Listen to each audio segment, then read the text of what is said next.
CFMoto have just absolutely dropped a bombshell in the superbike market, son. It looks sick and I want one. It's an emergency video today because I've just seen it on my phone and I want to talk about it right now. So we're in the van and I'm at work, right? We're not on the bike, but get over it, right? We ain't got fancy cameras today. Listen up. Look at this thing. It looks like a Honda from the front, but it looks like a Ducati from the back. It looks sick. It's got active aero, all sorts of suspension, all sorts of engine specs that we need to get into. It looks very tasty, very nice. And I want one, right? I think this is going to dominate out of all of these things. I think this is what the scene needed.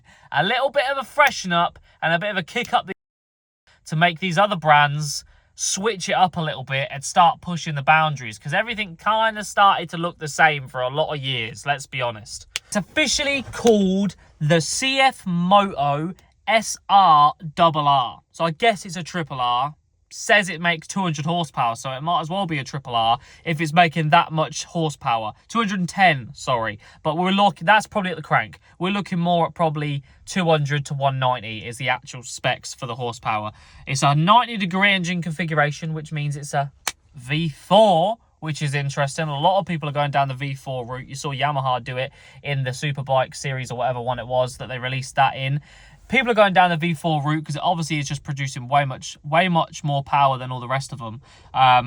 And yeah, they sound sick as well. So I'm really interested to see what this thing sounds like. It's got a dual Aquapovic exhaust coming out the side. It has got fully adjustable front and rear Öhlins suspension, so that's going to be mental. And the craziest bit is at the front. It's got active aero on the front. So it's got winglets, which all these other companies are doing, but it's way sleeker winglets. They haven't just pinned them on the side. They look like part of the bodywork and they're flush, and then they also move. So I'm assuming, like most active aero, when you're harsh braking, they're going to lift up to get more wind resistance to slow you down. When you're going faster, they're going to go into a more straight, probably angle to then cut through the wind a little bit better. And then when maybe you're going around corners, the right one might dip down more than the left. And there's going to be loads of crazy aerodynamics going on with this thing while you're riding, which is so sick. Like, that is a really big step for this because no one's done that before. They've just thrown winglets on the front. Sometimes it looks good, sometimes it looks...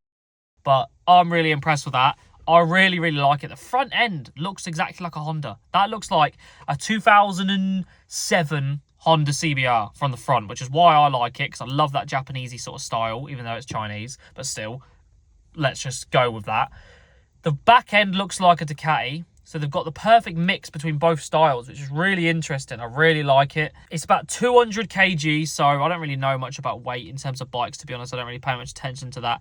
But I'm assuming that's a decent weight for the size of the bike. It's a 1000, obviously, so they're always going to be a bit heavier. But 200 kg seems like a decent number. But you can correct me down in the comments for that one. We've got Brembo brakes on there, which is a must for a bloody 1000 and just as new superbike anyway. Some of the Yamaha R1s don't even have Brembos on it, which is just mental. I don't know why they do that. But yeah, we've got a Brembo on there. I'm hoping maybe even a Brembo master cylinder. They might have thrown a master cylinder on there as well. I didn't actually check. But that looks cool. Obviously, we need that. No, loads of Gucci bits on there. Obviously, you've got all the tech that you can expect with a new bike. Wheelie control, traction control. It's probably got a blipper and a quick shifter. It's probably got all the gazmo, all the gadgets that you need on it to compete with all the today's bikes, basically. And the cost, it's not even that bad, to be fair. Well, it is, because that's mental. But it's about £18,000. But compared to other super bikes, like the V4s and the Ducatis and stuff, like, that's a cheaper bike than the rest of them. Like, that ain't crazy. Obviously, it's still crazy, but it's not mental. I think that's a decent price for the bike. I wish it was like £4,000 and then I could pick one up. But obviously that's asking a bit much. My old Honda is about that, but that's secondhand and it's been out for ages, about 20 years now. But this looks like a big step up. Like, this looks like an actual luxury piece of kit. And I'm really hoping it is at Motorcycle Live on the 16th, because I'm going down to film some stuff for one of the stands. I'm booked in to film with my camera and stuff. To film their content while I'm there. But obviously I'm going to go do my own stuff as well at lunchtime and have a little walk around and see what I can get. And I'm hoping they've got one there, because it'd be silly if they didn't. So hopefully they do, and I can see it and maybe even sit on it and have a real look at what this thing looks like. They have got some naked bikes out and some stuff like that, but boring, no one cares. We want to see the superbike. V4 CFMoto, that's mental.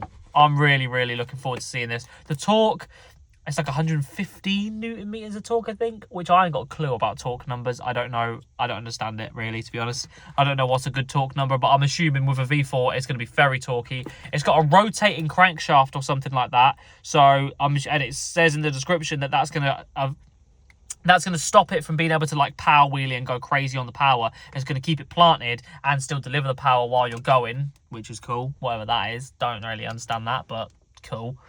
And to be honest, I think that's all the main talking points. You got your engine specs, you got the looks of it, you got the suspension, the tech. I think this thing's going to make a big impact and just give other companies a bit of a shift up the arse. Listen, you've been making the same bikes for like 5 years now. Everything looks the same. Let's switch it up a bit and bring some new things in because it's getting boring. And CFMoto have done it. They've jumped in the pack. So it'll be interesting to see how this thing performs. Obviously, it might get absolutely walked on the street. Or it might start gapping people. And then everyone's going to start panicking and want a CFMoto for half the price of their V4. So, yeah. Really interesting, really interesting. I just wanted to make a quick emergency video for you lot to get it out there while it's booming on the socials because I see it on all of my pages and I'm really interested. I really like the look of it. So, yeah, let me know what you think down below. Is it going to flop? Is it good? Do you like it? Is it overhyped? We will soon find out. It's coming out late 2026, but obviously it's being revealed now, so we will see. But I'll be down at Motorcycle Live on the 16th, so come say hi. I'll be with Ultimate Ear shooting their content, but I'll be walking around and stuff as well. So, yeah, hopefully we can see it down there and get a proper look at it. Either way, let me know what you think. CFMoto on the map, son.